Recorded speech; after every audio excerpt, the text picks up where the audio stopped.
We need to sell out, and we need a Nebraska game to be all black and gold, no red. Coach Prime's first home game is against Nebraska, and we're going to give him a Colorado Buffalo welcome with black and gold. So we expect everybody to come up and show up. Don't sell your tickets because we know who you are, and that's not going to work.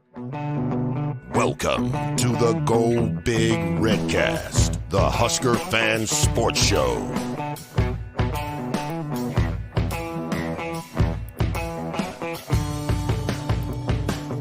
Welcome to the Go Big Redcast. I'm your host, Honky, and I'm with Boomer. Well, I just like to say how convenient it was for Creighton volleyball to lose so early in the NCAA volleyball tournament, because it gave the J-Skers a good chance to break their red shirts back out right away, and they could just carry that through to Sunday. So congrats, Creighton. Very lucky for all you J-Skers. Very nice. And I'm with Rob.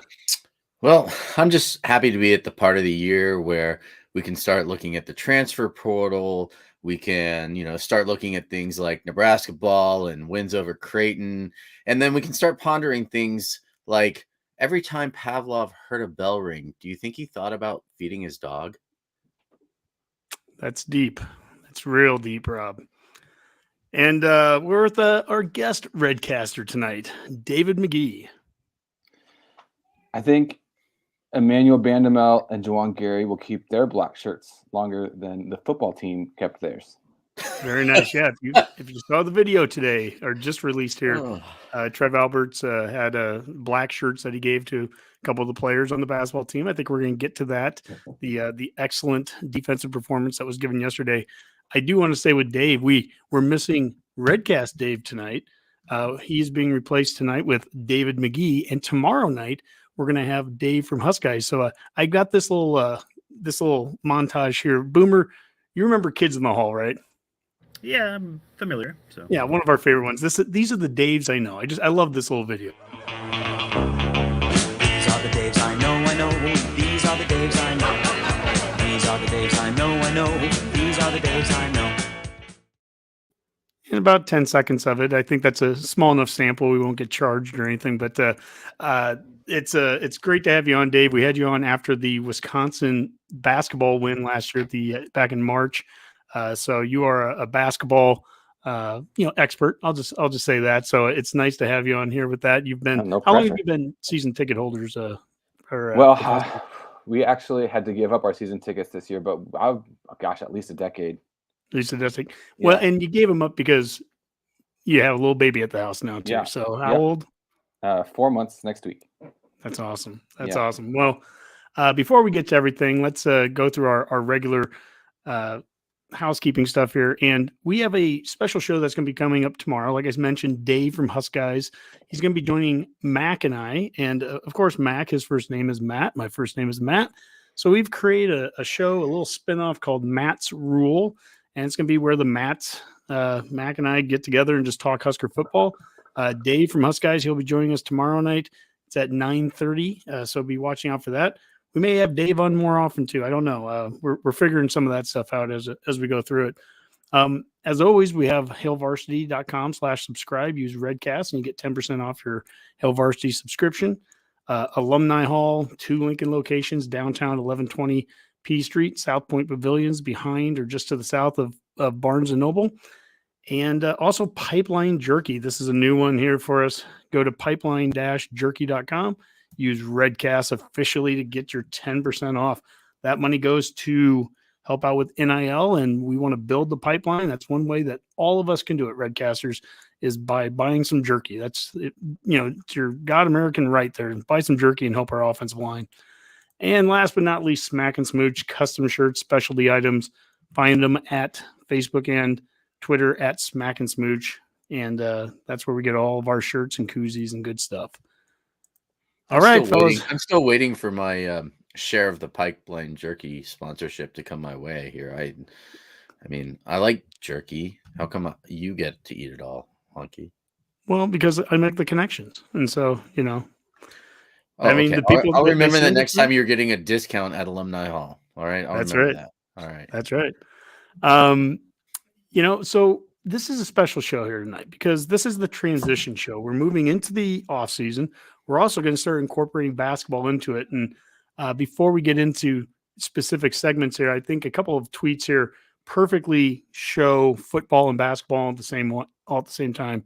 The top one here yesterday, Dave Fight, this just cracked me up when I read it. Is Matt Rhule going to be introduced at halftime? Of course, the game was played at Colorado or at Creighton. So for all those J-Screw fans out there, Dirk Chatlin also said, haven't heard Creighton fans this quiet since the fourth quarter against Georgia Southern. Absolute stunner. That was funny. I was there. Yeah. I was there. It was pretty quiet. Yeah. And then we posted first Iowa City on Black Friday, now Creighton and Omaha breaking some streaks, baby. And we were breaking some streaks. So why don't we go ahead and get into Scarlet Colored Glasses. Look at that little nice intro here that graphic designer Swobes created for us. And let's start with some tweets of the week here. And let's talk some football. And to start off here is that Coach Rhule, he's getting done with week 1. And the first thing that he's doing is getting the coaching staff together. So as the tweet here on the left shows that we have 5 of our position coaches in place right now. On offense, that would be offensive coordinator and tight ends coach Marcus Satterfield, running backs coach E.G. Barthel, defensive line coach Terrence Knighton, secondary coach Evan Cooper, and then special teams coordinator Ed Foley. And we also have strength and conditioning coach Corey Campbell involved there too. And so there's some other personnel as well. But, we started to see what the staff is starting to look like. There's still another 5 guys to hire, and no, coaching, first week coaching tweet would be full if we didn't have the Runza one with it. And so Ed Foley, the special teams coordinator, said first time recruiting in Omaha and the Runza magnet grabbed me. All right, let's stop there for a second. Let's talk a little bit about the coaching. Rob, I'll start with you. What are your thoughts so far as we're about halfway through getting this 10-person staff in place? Where's our defensive coordinator? That is honestly, that's my biggest question mark right now is where is our defensive coordinator and who is our defensive coordinator? And it kind of surprises me they haven't announced one yet. I'm wondering, were they playing this weekend? Maybe it'll come out tomorrow. I was hoping it would come out today. It didn't. I mean, there's a few people out there. I'm sure you guys have some names. I was kind of curious if it was going to be, all of a sudden now his name, Chris, the guy from Tulane. I really like Hampton. Hampton, Chris Hampton.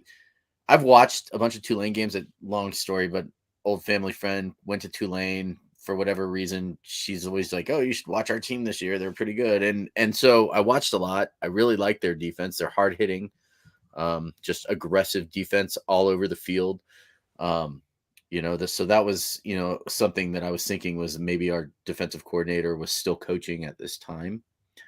But I mean, now that all these guys are going in the transfer portal, all these coaches are getting hired. I mean, we need to announce somebody soon. Yeah, we need to get a staff in place. I mean, a full staff in place here, ASAP.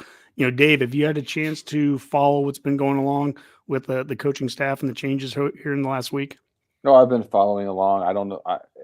Coaches, I don't follow assistant coaches. I don't know how you even do that. So it's hard for me to have any strong insight onto who else is out there. I mean, I think I've heard a lot of questioning of, it feels like there's bringing back all his buddies again. This feels like Frost all over again. And I've heard some of that sentiment out there, which I just think that's how it's done. I think that's what everybody does to some degree, is you work with people you're comfortable with and people you know. So I'll be curious to see. There's some young, he mentioned in the press conference, he wanted young, energetic assistants. And he seems to be doing that for the most part, outside of maybe Foley, who seems to have energy. He's just not young. So I guess the proof will be in the pudding as we see what happens on the field over the next couple of years. But we'll see. Boomer, so far, again, we're only halfway there and we don't have both of our coordinators yet, but have you been impressed with what we brought in? Does it match what he said he wanted, which was youth and guys going out there on the recruiting trail? Or are you concerned that, maybe there hasn't been that splash hire yet, or that we need some experience, some Big Ten experience? Where are you at? Well, first off, the whole splash hire, thing, I don't put a whole lot of stock in. If I never hear home run hire ever again after the last few, hires Amen. we've had and things, I'm fine. You can have splash hires or that sure thing, and they don't pan out. We've had plenty of experience with that as a program. So, and we kind of covered this when we hired, Rhule in the first place. This is something you can't really judge until 2-3 years down the road. You don't really know how they're going to be. They might be a big name. We might mention a little bit about Colorado later. They made a splash hire. Is it going to work out? We don't know. So something you have to have time for. Now, as to what Rhule said he wants to do, it does mesh up with that. He said he wants a young, energetic staff for recruiting. He wants, people that have, connections to be able to recruit and find players that they want to develop into an NFL sort of, candidate roster. And he's gone with a lot of guys that do have some NFL experience. So that's probably ties in with that whole plan of his to have a developmental program. And I do wonder about the DC hire. You'd think that is something you do need sooner than later. I mean, with the approximately 6,487 kids in the transfer portal by my last count, you've got to start making some decisions pretty quick. And some of that comes in with, keeping your own players on the roster. When you get somebody like a Hausman entering the portal, who was a player I think we all liked how we started developing in the last few games of the season. Right now you don't have a D coordinator. Do we even have a linebackers position coach yet? I mean, and makes it harder to keep a player like that if he doesn't know who he's going to be coaching for. I don't blame a kid for maybe testing the waters and looking around. Will you show that tweet again, Monty, real quick? Before. I want to see who's on there again too, because it's hard to keep up with who it is, because they keep announcing that, then all these transfer portal, and then we're making offers. Who the coaches are, or yeah, the coaches. I already deleted the tweet here from. Of course you did. Did we hire linebackers? I thought we hired. No, we don't have a linebackers coach hired yet, but that's part of this too. Is that there's one thing what is publicly announced versus maybe what is being recruited. If we know who the linebackers coach is, but it's just not official yet, they might be telling that to a player, obviously, or giving them some insight on who, a future coach that's going to be announced is.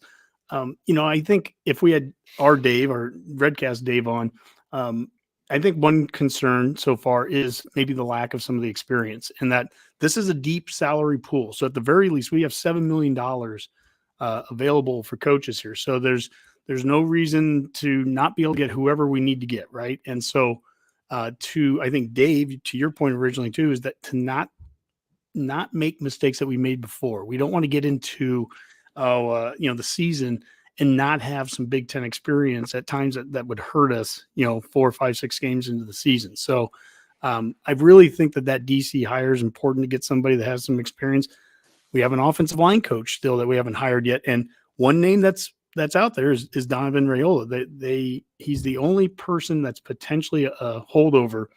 But if we didn't go with him, then it would be really good, I think, to get someone in here that has a long, coaching history, decade or more of offensive line experience. I think those are a couple of positions where getting some serious experience and expertise would be really crucial with this. Because what you want is some balance on a staff. We've talked about this before. When Bo took over, got a bunch of young guys in here. They're all young, Eckler and Papuchis. And I mean, my goodness, Papuchis was his defensive coordinator and had, only a couple of years of experience when he became that. And it didn't have balance. It didn't have the experience needed. If you go back to the 2002 staff that Solich had when we went 7-7, unbelievable coaches, Teneper and Darlington and Dan Young, great longtime coaches, but they were at the very tail end of their career. And we didn't have some of that balance, some of that youth that you needed. And so I think some of these best staffs, you want a little bit of both here. You want some of that youth that's going to go out there and be energetic and recruit. And you want some of those sage old guys too, that are going to have been around the block a couple times and know what to do, because we're going to be going up against, coaching staffs that have some of that. Rob? Yeah, I was going to say though, Raiola, I don't know. I mean, it was a tough year for him too, because one, it wasn't his players. Two, sure. It did seem like they were getting better towards the end of the year. I mean, I'll give them that, right? Like it seemed like they were finally starting to gel a little bit more. That's cool. Boomer just ran something across the bottom. I think he was trying to joke, but I actually don't mind the idea. I mean, I realize Husker fans have this total disdain, including myself, for Bill Callahan. But one thing the guy can do is coach offensive lines. And if you told me that Bill Callahan was coming in to exclusively coach the offensive line of the Huskers, I actually wouldn't be mad. because he's even come back to coach the offensive line for the Raiders a couple times. He's a successful offensive line coach with the experience that you're talking about, Honky. And I wouldn't be mad if they said, yeah, this is the guy we're taking. I would trust Rhule, and knowing that he knows the history and everything and still making the decision to bring him in, I don't think it'd be a terrible hire.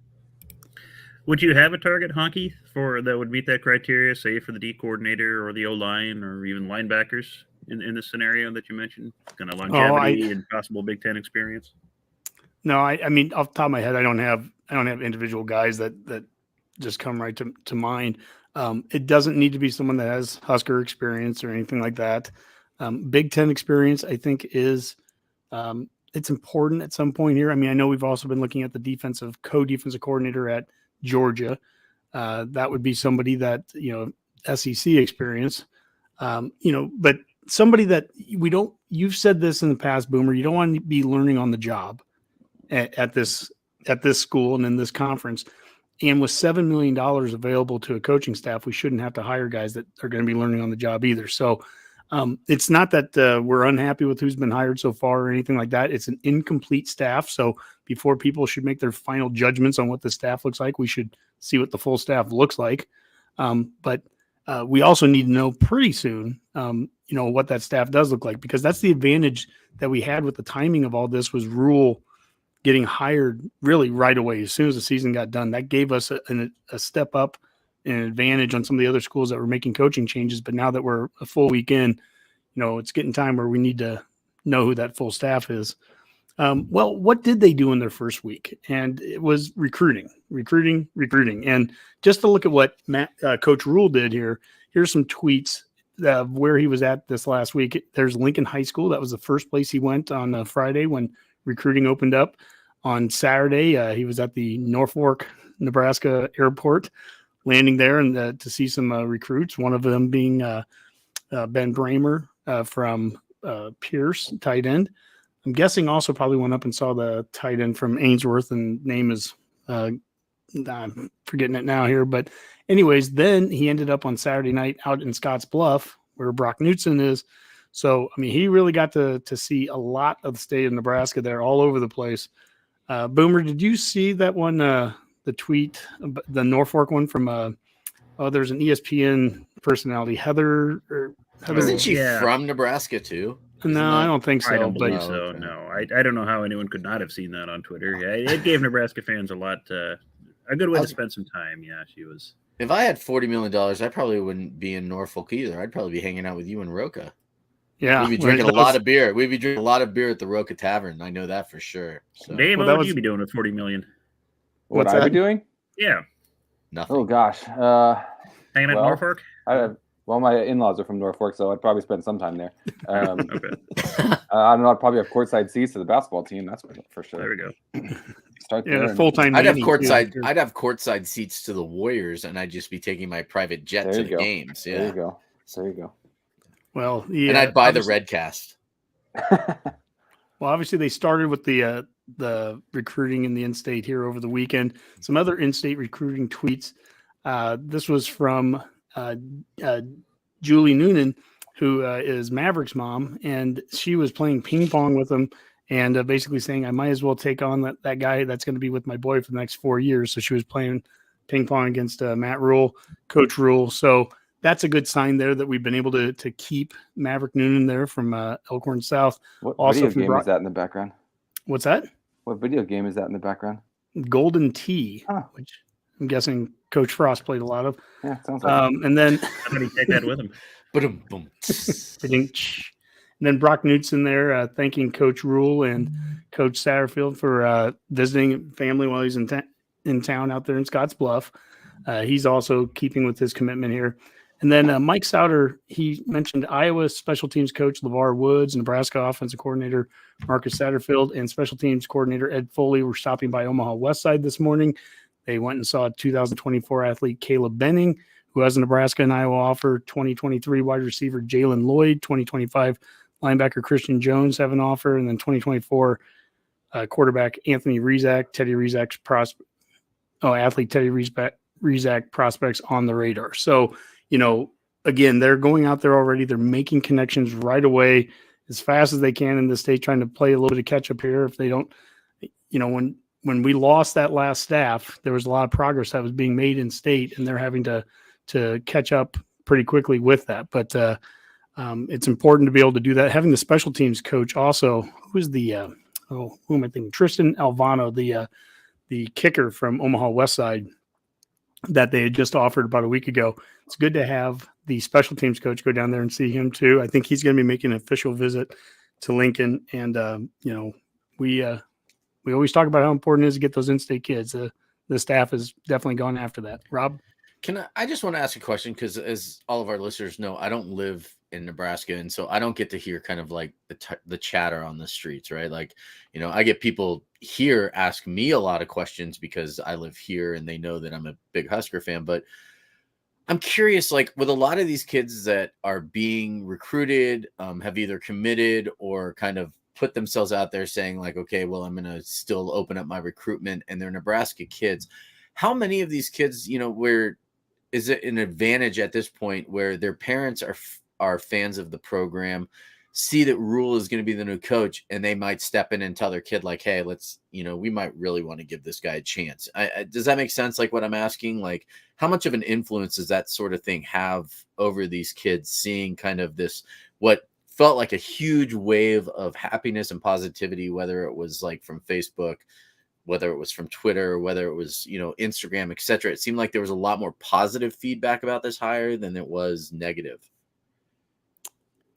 Well, I mean, it's important to get off to a good start and get off on the right foot. And certainly that was something about last Monday's presser and everything that, he won the press conference, and hopefully that gives him a good leg up. But really at the end of the day, it's not about what you say. I think it's about what your actions are, and seeing him go out into the schools, hearing Lincoln High's coach and their, principal come out and say, this is the first time we've seen the head coach out here at our school in years.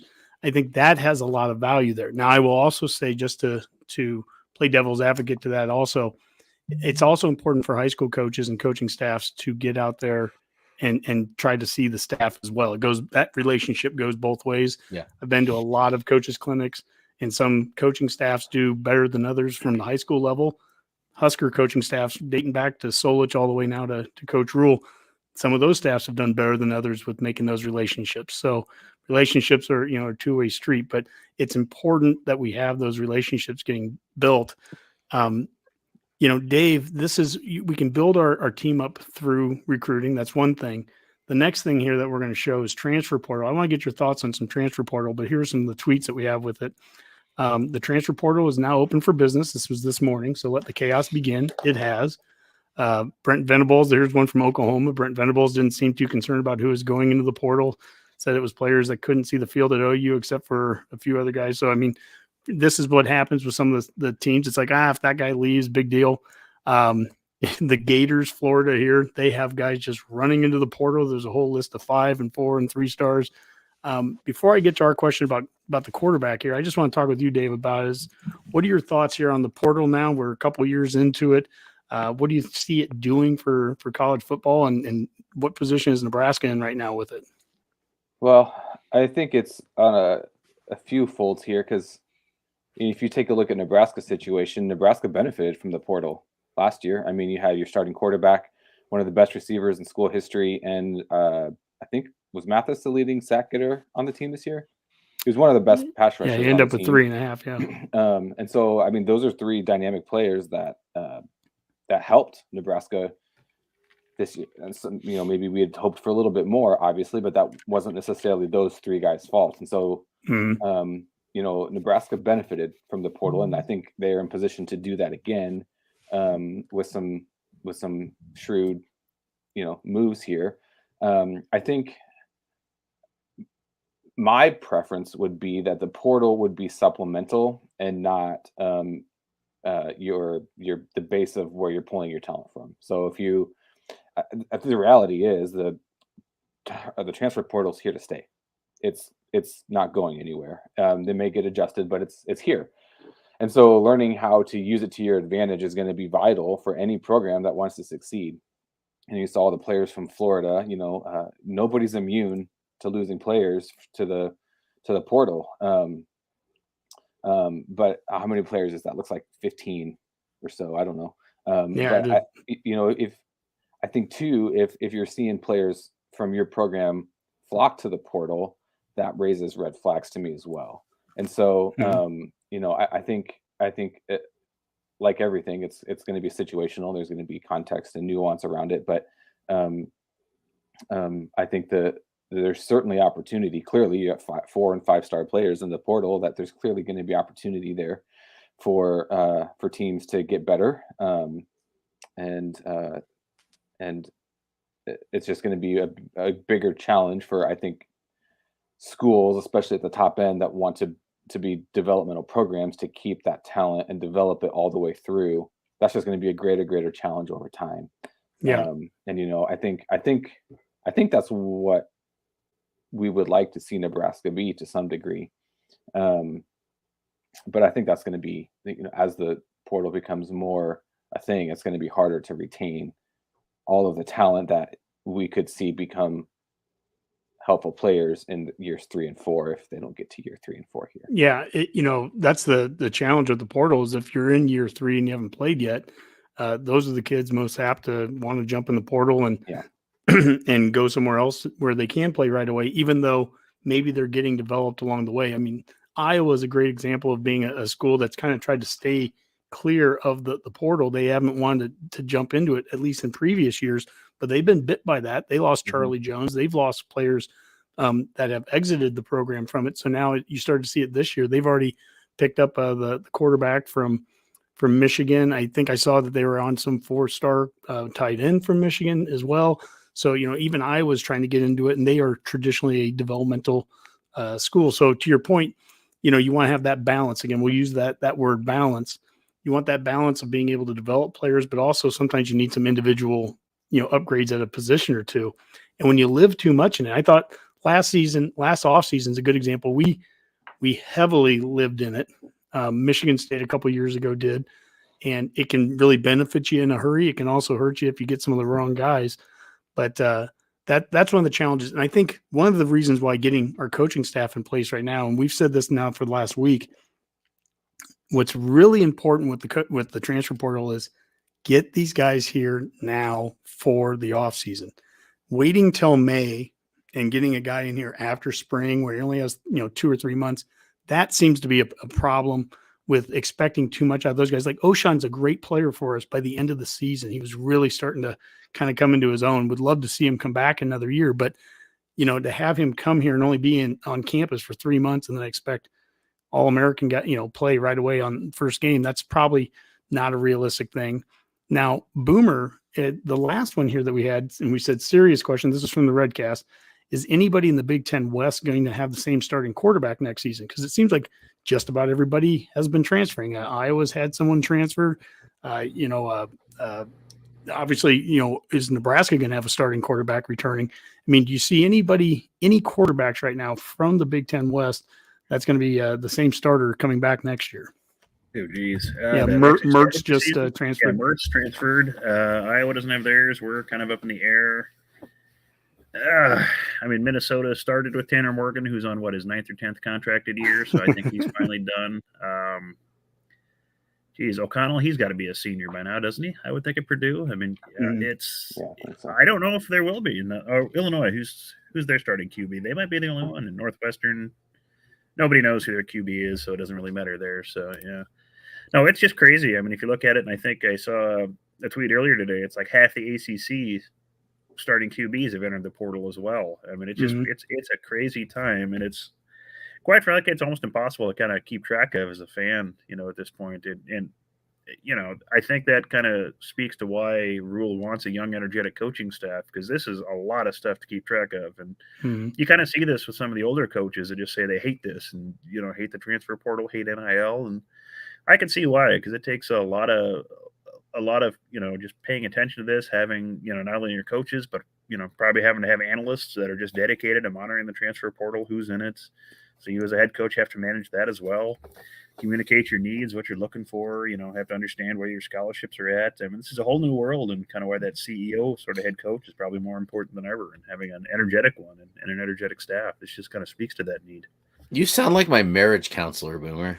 Well, I'm here to help, Rob. So this is a trust tree. So just whatever you want to bring up is fine. Yeah, nothing. Okay. Just nothing will leave this podcast. Yeah, I will say this, I will say this, and I think that I can share this, is that O'Shawn hasn't made a decision yet. I think he's thinking on it right now. And it would be nice to see him come back, but he's also gotten some really solid advice. He has people very close to him that are giving him the best advice he can, letting him know what his draft stock would be in the NFL, all these things. He still has some time to declare if he decides to do that. But there is still a chance that he could come back. And I still also think that Casey's coming back. It seemed like he was really present, like lingering a lot during the Rhule press conference. I'm curious, though, based off of Rhule's offense and everything else that's going on, is do they want Casey back, right? He was a great quarterback, everything like that, but will he fit their system as well? So, there's a lot of things involved in those kind of decisions for some of these kids. One thing I have noticed is we have not had a lot of kids that have gone into the transfer portal today. So a lot of guys that still haven't made their decision, because there was some guys that pulled that trigger pretty quickly. How many people was it today, Honky? 7? We had 3 more today. They're all redshirt freshman guys that haven't played much yet. But to the earlier point, I think, Dave, you're talking about, these would be developmental guys. Some of them are linemen in their second season. These are, if you stick around to next year and the year after that, that's how you develop guys. But they're transferring after 2 years. So, it's hard to do both. It's hard to be developmental and also play in this world of the transfer portal. It is. And it's funny because, like Ken here, he said, I fear that I'm going to throw it up there, Boomer. Sorry. I fear the portal and NIL will hurt Nebraska's ability to truly become a developmental program, to your point.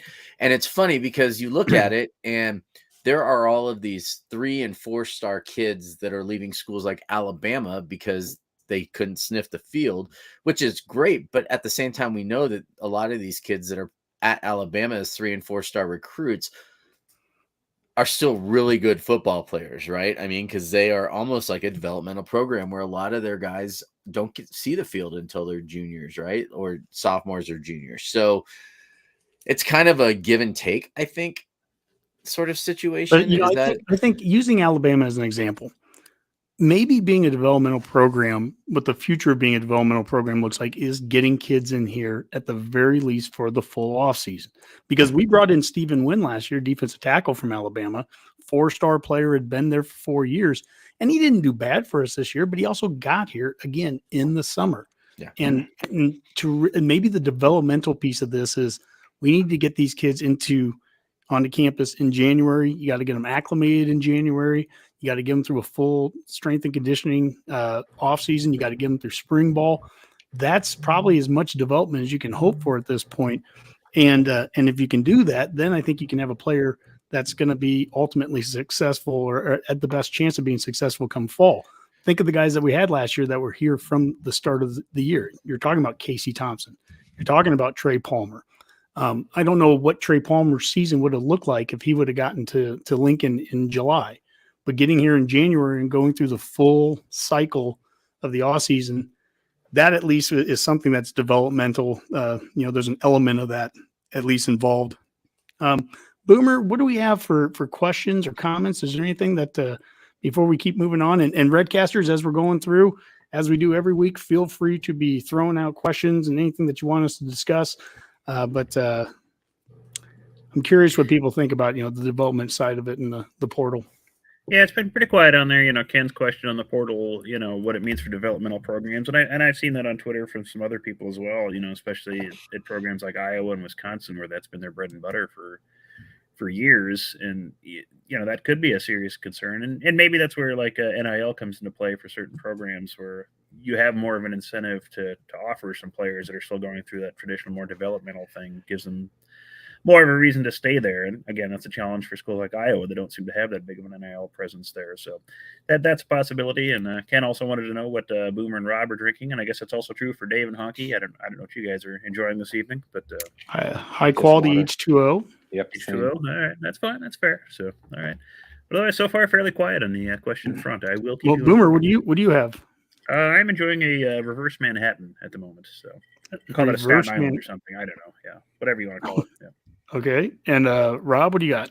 I'm drinking the Balvenie Doublewood 12-year-old Scotch that I found in the liquor cabinet that's been in there aging probably for the last 2 years since I stopped drinking and then fell off the wagon. Husker football will do that to you. And then it is what it is. But yeah, it's good. Oh boy, I missed it. It's my first Scotch I've had in 2 years. So really happy. Well, Redcasters as well. We're going to start talking a little Colorado here, but I want to get your thoughts too as we go through this. As you're following along, what are your thoughts on the Colorado athletic director, the comments? Because here's the last tweet of Scarlet Colored Glasses before we get into basketball. And as we know, the Colorado AD, Rick George, he just messed up big time. Challenge accepted. This is going to be fun. And we heard the audio at the very beginning of the show, him challenging Colorado fans to keep their tickets, not sell them for the home opener of the primetime Deion Sanders era in Boulder. They welcome Nebraska. So it'll be the second week of the season. They're going to start the year at TCU, and then they come home and they play Nebraska. And I think producer Skip on the text chain, Boomer, was he saying that even Colorado State is after that? So yes, I don't know who scheduled their non-con, but boy, they bit off a heck of a lot for a lousy program. Well, Colorado a lot of times does that too. They play some of the weirder non-conference schedules, or they'll play like one game road game series against like other Power 5 teams and not even have the return. It's kind of strange how they do that. But I guess, here we go. Hey, Redcasters, over the course of the off season, as you get your tickets to Nebraska at Colorado, send us a tweet if you would let everyone know how many seats you're going to be painting that red that day. We'll be happy to retweet it. Use the hashtag CU Redout, same hashtag that we did back in 2019 that took off really well. We had, and obviously it worked out in 2019 as well. We had a lot of people in red there. Dave, I'll start with you. First off, do you go to any away games ever? Have you been to any of them? I have been to away games. It's been a few years since I've been to one. I think the last one I went to was the first time we visited Michigan Stadium. It was the last road game I went to. 2013. Yeah, we got smoked. It was a great day. I had a lot of fun, but we lost. No, I'm wrong. That would have been 2011, I think. Yeah. Then, it was yes. I think it was that. I think that was the last road game I went to. I'm trying to think, but I've been to a handful over the years. I didn't really start going to road games until they started losing all the road games, and so I haven't really seen them win on the road, except for I think the only road win I've seen was 2003 Colorado. Okay. Solich's last game. So. Oh, sure. Yeah. I believe that's the only road win I've seen. So, unless you count the Alamo Bowl, does Alamo Bowl count in 2003? Not a true road game. Not a true road game, but I was at that one. Rob, how about you with road games? You got any that stick out in your mind that were better? Or I mean, I've only been to two, and that was Colorado with you, where we got into our huge fight and ended up in like having to edit an entire show because of it. Then I went to Rutgers. Well, and then you went to Illinois. Oh, I did go to Illinois. I'm sorry. Honky, we promised we would never talk about that one again. So I was blocking it not only out of my memory, but I was purposefully not discussing it. But yeah, I saw Illinois. I was at Illinois. I was there. Thank you. Now I won't sleep tonight. I appreciate you. But yeah, I was at Rutgers. So I'm 1-0. That's the way I'm looking at it, because everything else I'm just forgetting that because that was a different coach. Boomer, how about you? I mean, you and I went to A&M in 06 and saw the Purify, or we didn't really get to see it because of where our seats were, but we got to experience Purify catching the last second touchdown. That was a good one. Any other games that stick out in your mind, away games that you've been to? Boy, not many victories. It's been a while since I've been to a road game for a win. Gosh, I'm trying to think. It's almost sad to say that might be the last one I went to. I mean, I've been to some games in Iowa and Minnesota. Haven't come away with wins in any of those. So yeah, we went to the Wisconsin game, the first game in the Big Ten. Well, thank you. Yeah, that was good for about a thoroughly depressed now. Quarter and a half. Yeah, that hasn't been good. Well, that might be the last time. Yeah. Well, I've been to some wins. I went to Michigan 2013. That was a good win out there in the Big House. One win that I've been to, which was the strangest ever, was 2011 Penn State Sandusky week. Just the absolute most bizarre environment I think I've ever been in for an away game. But I guess, Boomer, when you heard, what were your initial thoughts when you heard the Colorado athletic director on the opening press conference for Deion, basically, calling out Nebraska there, or calling out his fans to keep out of the stadium for, Husker fans coming in here? I mean, that seems like it's an odd statement at a opening press conference for, it's not really promoting your coach. It's more like begging your fans to show up. But I guess, what were your thoughts as you heard that? Yeah, first thing, I thought that is a strange thing to bring up. It would have been like, I don't know, Albert's talking about, who knows, Wisconsin tickets or something next year during Rhule's announcement. It just seemed like an odd thing to do, and it was an odd, just kind of a bizarre thing to mention at a press conference, especially to call it another team by name like that. And then, I don't know, maybe it's just part of the, the 8D chess he's playing. He knows they need to pay for Deion somehow, so let's con Nebraska fans into snapping up season tickets at highly inflated prices and do whatever. So who knows what it is, but somehow I don't think he's that clever as an athletic director. I think it's just a hope he had, but he's probably going to sell a heck of a lot of season tickets because of it. So whether intentional or not, it'll probably work. So. Did you see the one he was asked about the money part, and he's like, well, I don't exactly know where the money's from yet, but we'll work that out later. It's just like a credit card. It's brilliant. So yeah, it's someone else's problem later. So Rob, you're out there in Colorado. What are your thoughts on it? So a couple things. First of all, I'd like to know where the people who are saying they have 5 tickets or 8 tickets or anything like that to the game are getting them already, because I know for a fact they're still in the deposit stage and they won't be announcing ticket pricing or packages or anything like that until like January, February this year.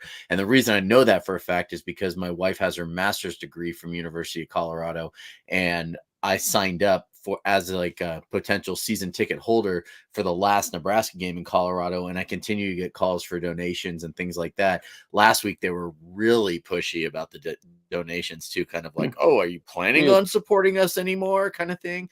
And so I can tell you right now, and I know this for a fact because I do live in Colorado and I spend a lot of time Colorado Springs, in Denver, all along the Front Range, all the way up to Greeley, Colorado, Fort Collins, where I shop at Costco, everywhere. Costco sells 3 different colleges at their store. Like they will sell like college stuff. I think I have a beanie. I think I have a hat back here from that I bought there. They sell CSU, they sell CU, and they sell Nebraska. Like every single time, like I can buy Nebraska gear in Colorado, just about anywhere that I go, they sell it. But you want to know why? Because there are more Nebraska fans in Colorado than there are CU fans. And the fact that this guy is going on there and telling CU fans not to sell their tickets, and when he says that, you can hear the dozen people, and I didn't say dozens with an S. I said the dozen people in the background that are actually like laughing at his comment. And the reason they're laughing isn't because they're nervous or because they think it's funny that Colorado fans might actually sell their tickets. It's because they know that that's absolutely what they're already going to do. There are no CU fans. There are a few CU fans, but they aren't fans. They're fans when the team is good. They are the ultimate definition of bandwagon in this state. And I'm not going to say that about other sports. They support their other sports, but CU, Boulder, Buffalo, everything fans are bandwagon. I worked in Boulder for almost 10 years, and I can tell you right now, most of the students that go there aren't even football fans. Well, what would be interesting is how that works with Deion. We talked a lot about when Coach Rhule came here about fit. Dave, maybe I'll throw this one to you here.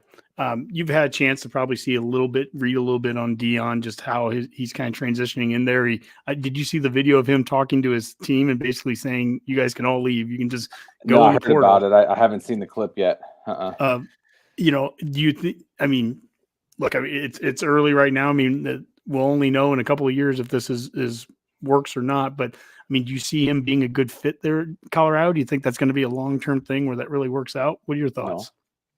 No. I don't. You never know, I guess, but it feels like an odd fit. It feels like a really odd fit. It's a high risk, low reward, high risk, high reward sort of a deal. So if it hits big, you have to think he'll be gone 5 minutes after the end of whatever the Pac-12 championship game is, when everybody leaves that conference. So I don't know. It doesn't feel like my wife and I like to vacation in Colorado, and I don't get a Deion Sanders feel. That's not what Colorado feels like to me. And so, I don't know, like I have a hard time seeing it work, but if it does, he'll be in the SEC 20 minutes later. So that's the thing. And Boomer, I want to get you kind of into this here too, is that, you're entering into essentially a little bit of a dying conference right now. I mean, the Pac-10 or Pac-12 is about to become the Pac-10 again by losing its two biggest members you can have, USC and UCLA, in a year. So he's coming in there. Possibly more. Yeah. Possibly more. Yeah. I mean, I think Oregon and Washington are right on the precipice of getting brought in here over this offseason too. But, you look at what's going on there, and he's coming into that video of him. It was almost awkward to watch him talking to the Colorado team and saying, yeah, I've already got my quarterback. He's talking about his kid. He's talking about these guys he's bringing up with him from Jackson State, which is great. But so your immediate thing is, I want a good chunk of my current players that have been on the team to go into the portal, leave, and I'm going to replace them with Division II guys that have been with me down at Jackson State, and that's your success. Is Jackson State Division II? Yes. Yeah, I think, aren't they? Yeah. Wow. I don't know. I mean, they were just on ESPN so much this year. I assumed that they were like a Division I or an FCS school or something like that. I didn't realize they were. Look that up, Boomer, just so we make sure I'm not wrong. Because I know that they're like one of the like historically black colleges, right? Yeah. Like, Sure. Yeah. Okay. So And he even came in and basically told the starting quarterback at CU, like, by the way, I don't care about competition. My son is your new quarterback.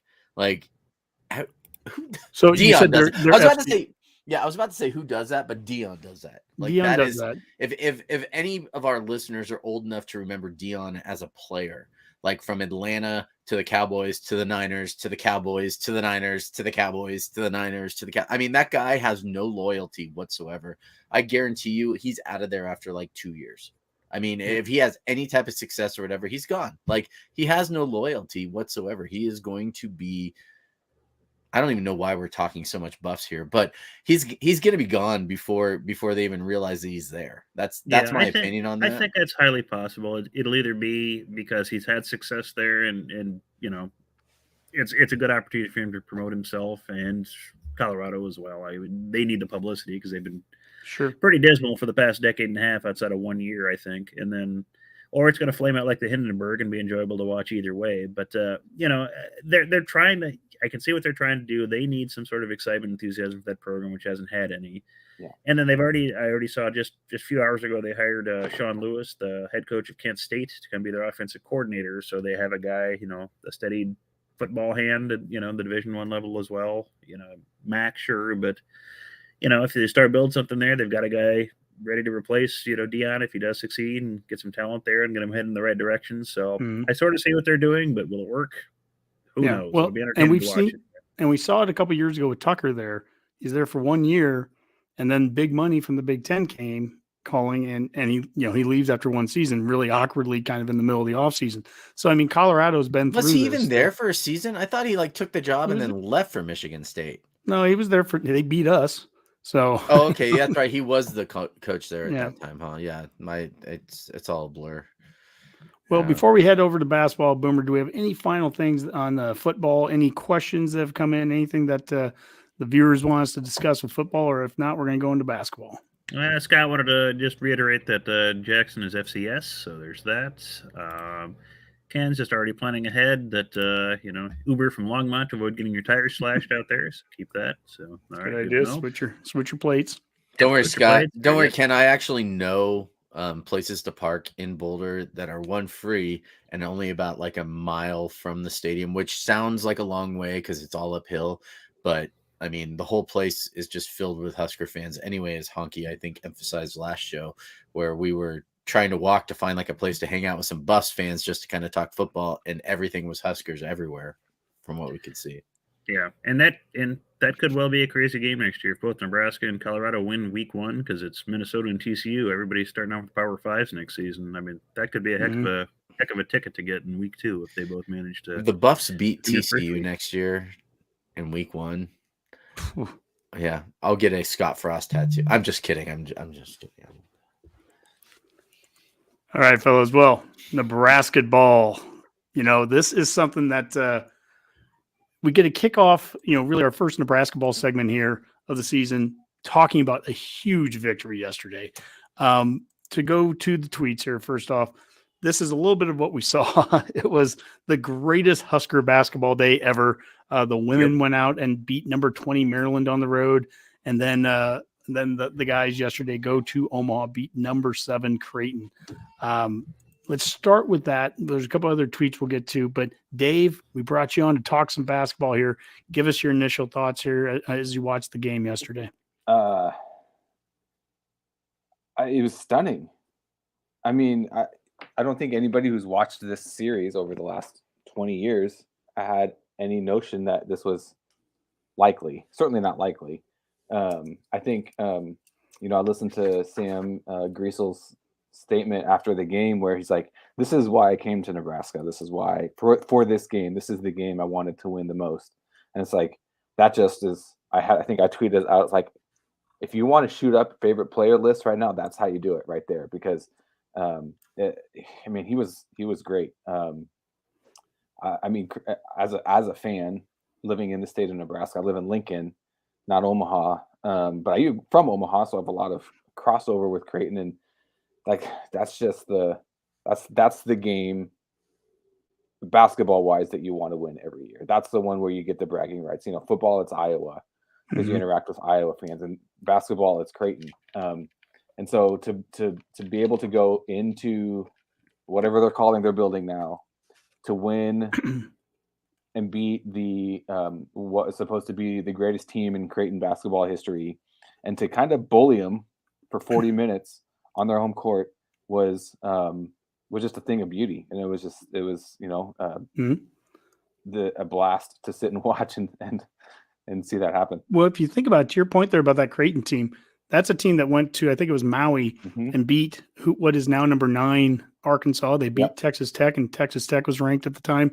They lost by 2 points to Arizona. And I know as I say that, Rob's an Arizona basketball fan, so he was saying that they were down by 7 or 8 throughout most of the game. But still, at the end of the game, they lost by 2, and they lost by 5. Their other loss was they lost by 5 to number 2 Texas on the road. 3 days before we played them. I mean, that's a battle-tested Creighton team that really, and look, their seasons, they could turn around and have an unbelievable season here.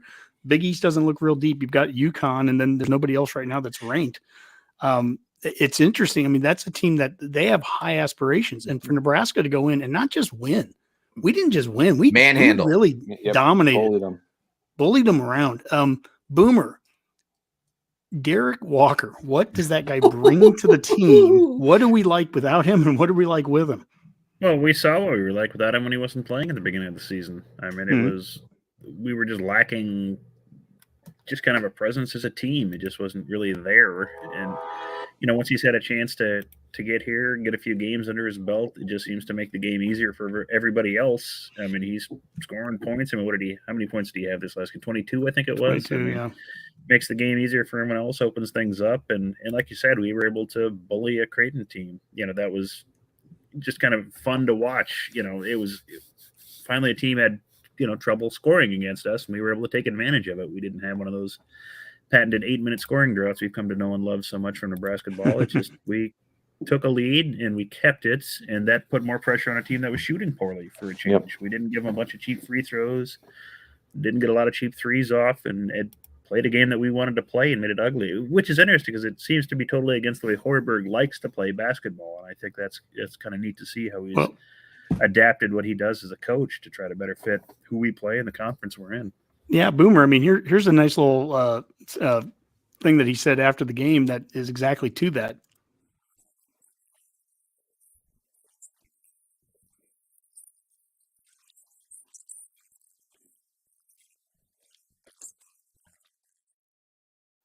I love how he said that. It pains him to do that, but it's what we needed to do to win with this team is we have to slow things down. We've got to play some defense. If you watch the game on TV, Nick Baugh was one of the guys doing the television, and he's on the Hurrdat Network. And Baugh, I thought, had a great statement. It was the second possession. for Nebraska. We got the ball into Walker, and he shot a little, kind of tried to do a little shot over the 7-footer from Creighton, and the guy blocks it. And Ball right away is like, I don't think that's not a recipe for success there. You're not going to shoot it over the guy. You got to take it to him. And I don't think for the rest of the game, I'm not sure if I saw Walker again try to shoot over the guy. He took it to him and around him, and that guy flat out could not cover Walker. It was impressive. Rob, you want to say something? I do. So one of the things that really impressed me about this game, and Hoiberg just hit on it right there, is that, and he didn't say this directly, but he was actually able to make adjustments as a coach for one of the first times I've really seen him like actually try to make adjustments, right? Because against Boston College, for example, right? Like Tominaga had 23 points. He was shooting a bunch of threes. He played 25 minutes in that game. He was a huge presence and a big reason why we blew out Boston College, right? In the game yesterday, he only played like 14 or 15 minutes in the entire game. And I mean, while he did score a few points, I think he hit a couple threes. At the same time, that wasn't what the game plan was. And Walker just feeding the ball to him inside. And Dave and I talked about it. And I don't know how well it'll transfer to Big Ten basketball because we need a big man inside. But Walker was a beast in there. And every time they fed the ball to him, he just went straight at the big guys on Creighton's team because he's strong. He's physical. He might be 4 inches shorter, but he's getting the ball to the boards. He's putting it in.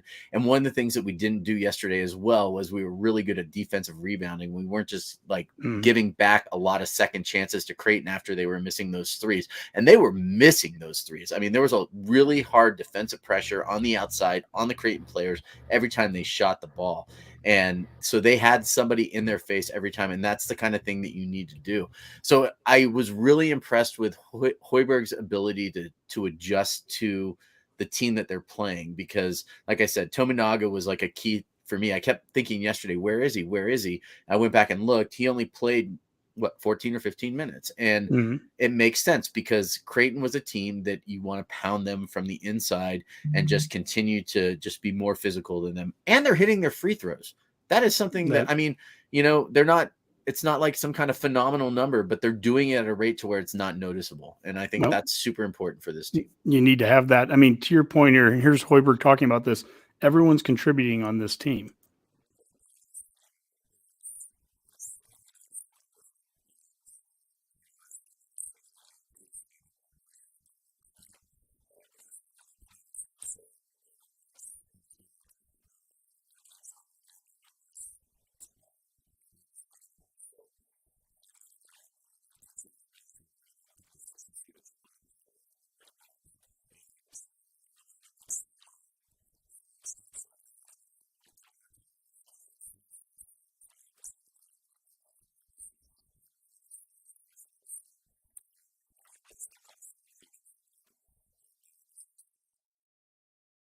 So Dave, Rob made that mention that, we'll see how this translates to the Big Ten or not, this style of play. As you saw what we did against Creighton yesterday, how do you think this does translate schematically, I guess, to the conference? Because that's been an issue for the last 3 years with Hoiberg, was Hoiberg style ball didn't seem to translate well to the Big Ten, or we weren't good at doing it. This is definitely a different style. I think one of the thoughts that I had coming into the season was that this finally looks like a Big Ten roster. And so what does that mean, by the way? What does the Big Ten roster look like? I would say you have physical defenders in the backcourt. So you're going to have guys that can defend. Gary and Bandamel can defend your guards for your opponents, your point guards, your shooting guards. And you have physical post players in Walker, like we've seen. We already knew that about him. And that the hope is that Blaise Keita turns into that as well. Last year, one of the things that drove me nuts about the team last year is they had no, at least early on, this changed towards the last few games of the year. They had no interest in playing hard-nosed basketball. They didn't. There was one player who dove for a loose ball, and he got hurt against Michigan in Breidenbach. He was the only player who did it early in the year. And now that's kind of everybody does. Like you see Griesel's diving for loose balls out by midcourt for no there's no good that's going to come from that. But he's doing that because that's how he plays, play in and play out. Doesn't matter the circumstances. Because he wants to. Yeah, exactly. And he's a Nebraska kid. He's like Nebraska tough. Well, like, I mean, you heard. I mean, this is his dream to be playing for Nebraska. Like, there aren't many kids that are that good that want to play for this team, and so for him to come in and say like this is all I've wanted, and to be able to live out that dream makes the difference. And so, I mentioned at the beginning of the show about the black shirts for basketball. Like, Gary was known as a defender. He came in and talked about, they've never seen a defender like me in the Big Ten, which, okay. But here he's living up to that reputation of being just a hard-nosed defender. Like, he shut down Trey Alexander yesterday. Draymond Green would like a word. Yeah, exactly. Bandamel, I think Bandamel had the Nemhart assignment yesterday, but like those guys were completely taken out of the game. Greasel and Walker, like they had this 2-man game yesterday that, Nebraska played Big Ten basketball. Creighton wanted no part of playing Big Ten basketball. And that showed pretty much the entire game that when Nebraska tried to play Big Ten basketball, that, like you were talking about what Boss said early in the game where Walker tried to do this, whatever shot that was. And then the rest of the game, he took the ball right at Kalkbrenner and put his shoulder into him, knocked him back a step, and that gave him all the room he needed to go up and score. And he had a career night because of it. Hey, Dave, if I told you that one team shot 43s and the other one shot 12, who would you think I was talking about? You mean like who shot 12? Who shot 12 and who shot 40? Well, usually that's going to be the team that loses. Well, and you're right. And it also sounds like something Nebraska from last year, right? Like we're just kind of jacking up threes all the time. For sure. Creighton was 10 for 40, 25% from the field on threes. Okay, Nebraska also shot 25% from three, but they were 3 for 12. And so that's a big difference. And it's funny because the announcers on in the game, and I'm still talking to you about here, Dave, because I know that you know your basketball there. The announcers kept talking about, oh, Nebraska hasn't hit a 3 in this long. And they kept saying this. And I'm going like, they're winning the game by 8 points right now. They're winning the game by 9 points right now. And every time we look up, Walker is pounding the boards and getting a 2 and an and 1 and the ball's going inside out, right? Like it was beautiful basketball. It was probably my favorite game I've ever watched for Nebraska because it was inside out. And at the same time, I'm watching the Raider Charger game, obligatory Raider mentioned there. But like I'm watching these two games back and forth on different screens and but I can't take my eyes off the Nebraska game while my favorite football team that I have been dedicated to for 48 years is over here playing on the other screen. And it was because I was enamored with how well they were playing, especially after beating two ACC teams. Right. Yeah. And it blew my mind because they weren't jacking up threes like they usually used to. And but the game before they absolutely were jacking up threes. I have to go back and look at the schedule and everything like there. But against Boston College, they shot, I mean, we're talking basketball here. They shot 22, 10 more 3 points. Yeah. That's still half as much as we shoot last year. So.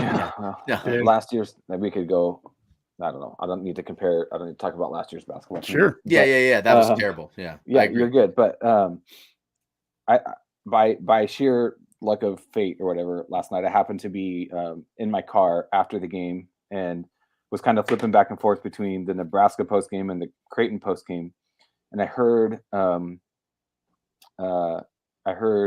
Coach McDermott talk about how their game plan was to shut down Wilcher and Tominaga.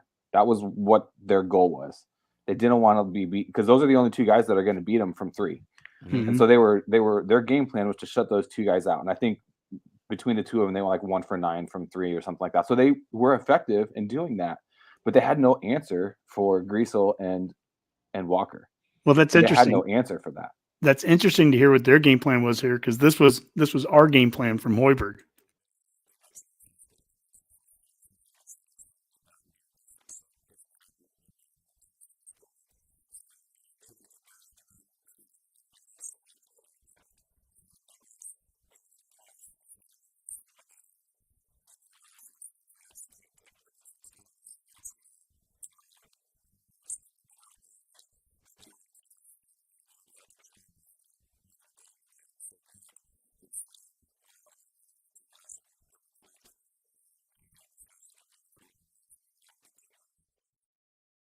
So to your point there, Dave, their game plan, Creighton's to stop our shooters, basically stop Wilcher and Tominaga. It worked essentially, but then to Rob's point about making adjustments during it, we started having the ball go through Derek and going through Sam and became a different game. And really, maybe in the process too, I think we found some things that's what can work for us. There were so many easy shots we made. It's it's probably one of the most fun games I've watched us play in forever. This is a fun team. And I don't know how great of players we have compared to some of the guys we've had on previous seasons that, I don't know if we have an NBA guy here or not, but we've got a team that plays hard. They play together. And one other thing, as I'm watching, and I'm just thinking of this with Hoiberg, both Hoiberg and Frost went through the same thing a year ago with Trev, where Trev, could have fired him, retained him for the year. They make some agreements. They make some changes with their staffs and all this. And with Frost, I don't know if we ever really saw the changes or he fought the changes, right? If it was about not being an offensive coordinator, he fought them. You see it with Hoiberg here. If it's going to work, he's having to make some changes. And Dave, we talked about this morning, the defense, how much better it is, and talk a little bit about the defensive coach that they brought in and what are we doing different on defense. But clearly, I think Fred looked at this and said, I can't keep doing what I've been doing. I just can't. All the hubris I've got, I can't. That's not winning games. I've got to make some changes. And he clearly looks like he's made some changes. Yeah, I think he has. I think one of to kind of get to the Frost Hoiberg contrast there. I've been thinking about this too, and it's to me that really speaks to the level of humility that Coach Hoiberg has shown, and I think here in the clip you played there just to show that he is willing to do what it takes to win, to be able to make the changes that are necessary. Because he said like it killed him to take the air out of the ball, right? Like, and I personally don't prefer to watch that kind of offense either, but I would rather beat Creighton taking the air out of the ball than to get run out of the building shooting 27 threes a game and only hitting 5 of them, right? So to be able to I would guess it was difficult for him to stick with that game plan for 40 minutes and to keep doing that. But it was working. And so he had the discipline to say, no, this is working. This is what we need to do to win today. And so on the defensive side of things, Adam Howard was the coach that was brought in to replace Doc Sadler and Doc Sadler. And he's known for being the defensive coach. I can't sit here and tell you all the schematic changes he's made. That's not my lane. But kind of like I talked about earlier, it's clear that this team's bought into a defensive mentality and a hard-nosed, grinded out, scrappy. We're gonna get in your shorts and we're gonna make it uncomfortable for you for 40 minutes. They bought into that mentality. That was evident to me from day one. And so the personality and the mentality shift has been striking this year relative to last year. And I don't know what that means in terms of Big Ten teams, because there's going to be, or Big Ten wins, because you're going to starting on Wednesday, you're going to have 20 games where teams are not afraid to make it ugly and make it physical and painful, but to have a team that's willing to do that and willing to play that style of basketball this year in Lincoln, I think will lead to more wins than we've seen in recent years. Is that 8 wins? Is that 14 wins? I don't know. It might be 6 wins. I'm not sure, but I think you'll see a team that fits in the Big Ten for the first time under. If they only get, if I think it'll be interesting because Creighton was number 7 yesterday, right? When they beat them, right? So it's a top 10 win. I know they're 21 now. Apparently they don't revere losing to Nebraska as well as like Arizona losing to Utah, who only dropped to number 10 from number 4. Creighton dropped from number 7 to number 21 for losing to Nebraska. But they also lost to Texas. And it says number 10. It says number 10 Indiana there.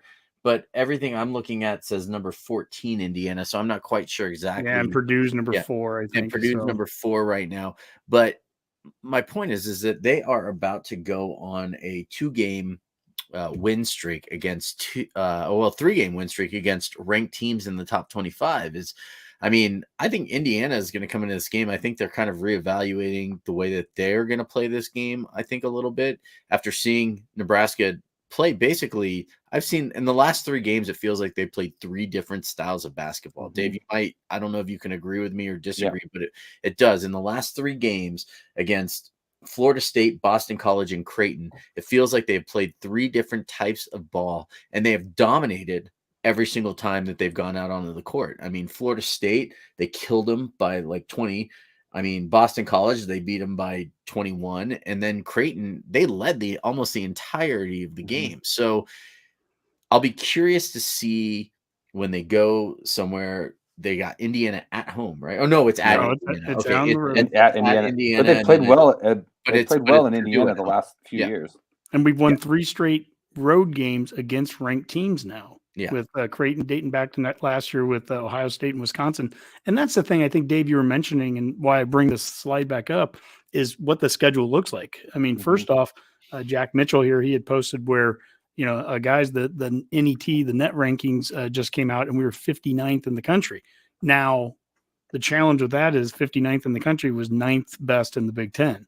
So this is a conference that is loaded. As we look at this upcoming schedule, we just beat Creighton.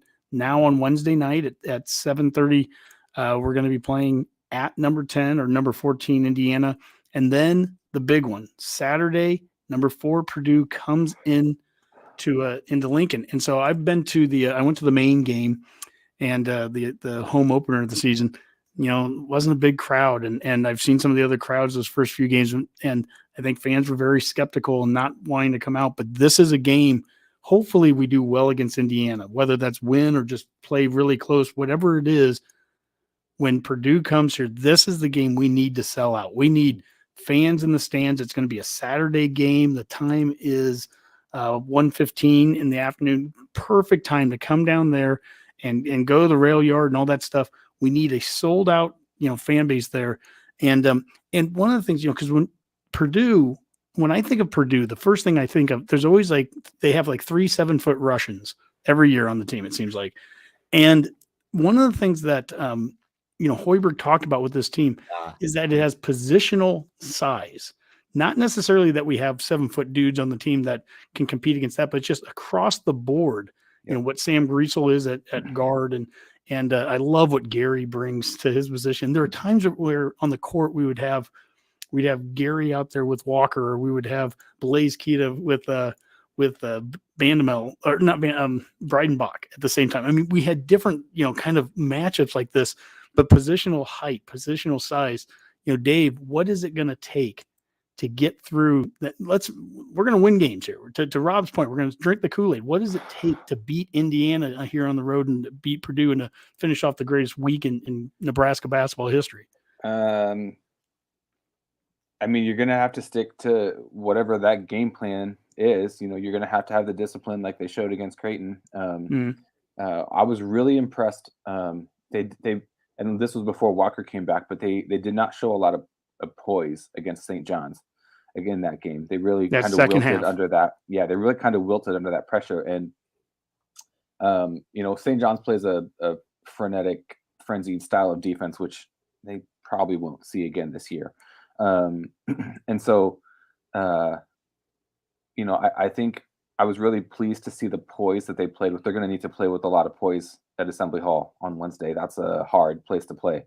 So having a veteran, experienced leaders and Greasel and Walker helps there. So, I think seeing kind of like Rob was talking about 3 unique games with 3 unique game plans, you're going to need a 4th and a 5th and a 6th to be in these next 3 games. And so if I trust that to me, the coaches have shown that they can do that and come up with a game plan for whatever the situation. So if they can do that again, if they can do that again against Indiana and Purdue and stick to that plan for 40 minutes and understand that there's going to be ups and downs and twists and turns in those games, that would give them a chance. I mean, make no mistake, those are 2 really good teams we got coming up, playing Indiana and Purdue are probably the two best teams in the Big Ten. And we get those two in December.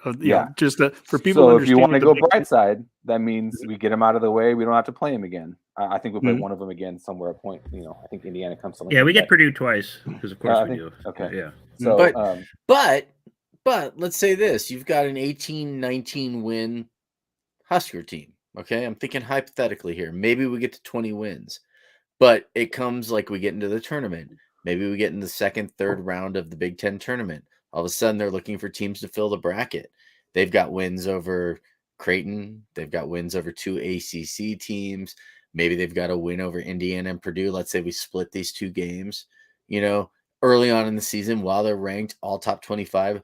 Those are the type of things that like get you into the tournament. Those are the wins that get you into the tournament. And if anybody's going to drink the Kool-Aid, it's going to be me. And everybody knows, like, I'm a big Arizona basketball fan. I have been since like 1986 or 1985, somewhere around those, and so every year it's like, okay, looking at resume builders, and those are the type of wins that a team like Nebraska needs to where, because they're also going to have to earn the respect more than anybody else, right? Like nobody's going to look and go, oh, we should let Nebraska in this year because they had a couple of close losses. No, what we need are some good wins. Well, they need to earn the respect of the fans. And that's what I was talking about with what they just did in Omaha and what they've done the last 3 games. That's getting the attention. I mean, we're talking about them as much as we have on this show. And I guarantee you we wouldn't be if those wins didn't happen. And all of this has happened. To put this in perspective, if you haven't been following it closely, Redcasters, Walker doesn't play this season until basically the Florida State game. And so with him, we've beaten 3 straight Power 6 teams now, 2 ACC and Creighton. We're playing really good basketball right now, which I guess is what you want to be doing when you're going to be playing Indiana on the road and Purdue here. And to your point there, Dave, those are the 2 teams that we play right now in December. The way that Big Ten scheduling has changed the last few years is you play 2 Big Ten schools early, and then you go through the holiday break and you come back and play the rest of your schedule. It just so happens, luck of the draw, that the 2 teams that we get in December are probably the 2 best teams in the conference. So that's what we're tasked with doing. We get done with that. We have Kansas State after that. There's another game with like Queens of something. Yeah, Queens College. It's probably from England or something. Something like that. But we get through it, and then you're back. Now it's next year. You're into the second semester, and you're playing into the Big Ten, the heart of the schedule. Then, this has been a great chat here, guys. I mean, we did everything that I expected us with football and basketball. Boomer, is there anything else left in the comments or any questions, anything that we wanted to bring up before we move over to the parting shots? No, Rob's going off on some Werther's Originals comments. Ken would like Rob to pay attention to him. It's going crazy there. So yeah, it might be best to stay out of the comments for now. I love this. There's like an entire sideshow of the show going on in the comments that I'm never a part of. Every single week I don't get into those, but think that's the beauty of having 4 of us on the show is Boomer and Rob can be going through the comments, and then usually it's Dave and I or Mac or whoever, we're kind of doing the on-air stuff. So it's kind of cool that we have that. So thank you so much to all the Redcasters that follow along, that are commenting throughout this. That adds so much to the show. I do go back after the fact and read through them, and there's always a lot of good fun ones there. So thank you so much for all of them that do. Rob, what do you got? Are we doing parting shots soon? Yeah, we'll be doing. Okay, cool. I'm sorry. I was asking because I was going to say something, but I'm going to save it for my parting shot. So. Okay. Well, let's tell you what. Let's get to it here. Parting shots. We're going to start with Rob. Well, first of all, Dave, thank you for coming on, because it was nice having a basketball discussion with somebody who actually agrees with some of my takes. Usually the other Dave, will sit there and argue with me over the same point that we're both trying to make. So I really appreciate that. Anytime you want to come on the show and talk Husker basketball, I'm more than happy to. I love good college basketball. Yeah. Big Warriors fan. I like pro basketball, but I only watch Warriors games. I will watch any college game for the most part, but I've been really enjoying the Huskers this year a lot. Yeah. And also I just wanted to point out that I've been kind of looking over my shoulder at the NFL game tonight, and it's 16-3 in the 4th quarter at 7 minutes to go in the game. Tampa Bay is 4th and short with down something like 16-3, and they punt. So I am now convinced that Kirk Ferentz coaches the Tampa Bay Buccaneers in the offseason. Very good. Very good. Well, Dave, you're going to be our final parting shot. Okay. Yeah, that's what we always do with our guests. So, Boomer, you're up next. First thing, I just wanted to give a shout out to the Husker women. We didn't get a good chance to talk about them in this. I mean, they went all Super Mario Brothers on the Maryland Turtles this weekend and just beat the living crap out of them in the second 20-point second half win, was it? specifically of that game. And yeah, it was Josh 90 Shelley to had a day. 67. I mean, they had just great contributions from all the starters. I think Josh Shelley played like 40 minutes in that game. It was a great effort, and they're looking pretty solid. They've gotten back on that winning streak, and expect quite a bit out of them and Amy Williams. And then on a slightly more somber note, I do want to give as most listeners know, the Redcasters are the great passions pro wrestling. One of the great pro wrestlers from our younger years, Barry Windham, apparently suffered a serious heart attack as an intensive care today. I don't know how well he'll do. He's the son of Blackjack Mulligan. Had a long career, well noted as a great wrestler. A lot of other pro wrestlers loved wrestling him. He was both a great face and a heel, was probably a part of the best iteration of the Four Horsemen ever when they held all the titles in Jim Crockett Promotions at one point. For more modern fans, you might know him as the uncle of Bray Wyatt, the Fiend, among others. Mike Rotunda's his brother-in-law. But our thoughts and prayers go out to the entire family there, and hope you get better, Barry. So. And Boomer, can you put the photo back up there? I certainly can. Which guy is he out of that? He's the tall blonde guy in the back. He was the U.S. champion at the time. He's behind Arn Anderson and Ric Flair there. Gotcha. Yeah, he had a long career and probably could have been champion if he wanted to be, but the story was as long as he had enough money for a fancy sports car and several women in the car with him, he didn't want the work to go to being champion, but he had the skills to do it if he wanted to and just never did. So. Well, no wrestling conversation is complete without at least always giving one induct the Baron, right, Boomer? So induct the Baron. Great, yep. And Trav, you've got the free time now, so you got this whole coaching thing behind you. So you got to tackle something. So let's get started on that. So induct the Baron. All right, Dave, take us out of here. All right.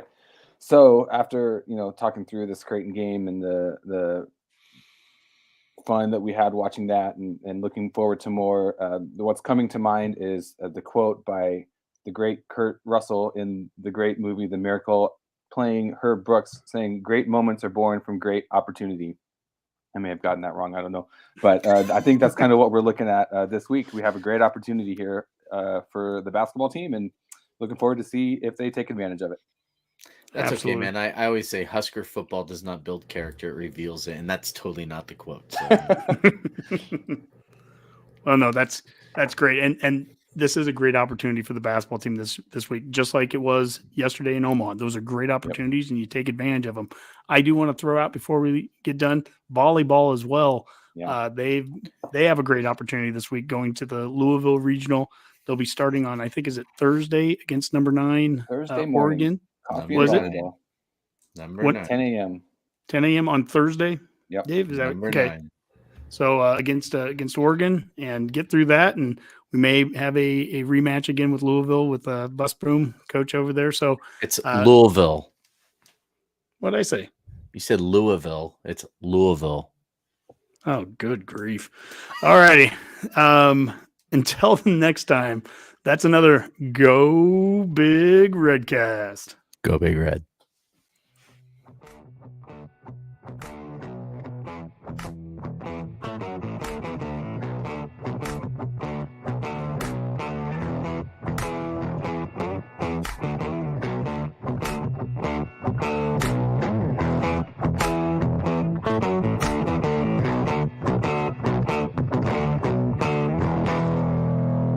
A Huda Media Production.